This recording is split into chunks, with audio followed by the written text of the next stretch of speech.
beware that the standards that you keep are holding you back at times. What do I mean by that? You know, people will say, well, I've got standards, that's why I perform so well. And that's true. Whenever you have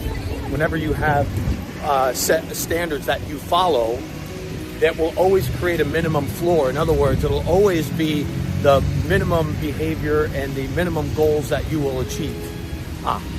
Budapest in February. Beautiful, beautiful, lovely town. So always having standards will make sure that you perform to a minimum level.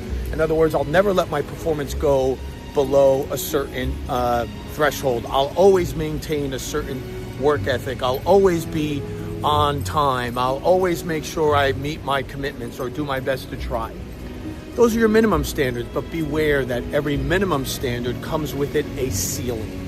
Okay, so now I'm not suggesting that you don't maintain standards. Of course you maintain standards, but just beware that any minimum standard also carries with it a ceiling. So you always want to be challenging your standards.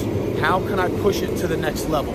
What can I do to improve? Right? That's why entrepreneurs are oftentimes encouraged to read books or take seminars or join mastermind groups, because you're always challenging the outer edges of your identity, and you're always challenging the outer edges of your standards. Push the edge, you'll grow. Not only will your minimum, the floor of your standard rise, but so will the ceiling. That will make sure that you don't remain in your comfort zone and you're always expanding.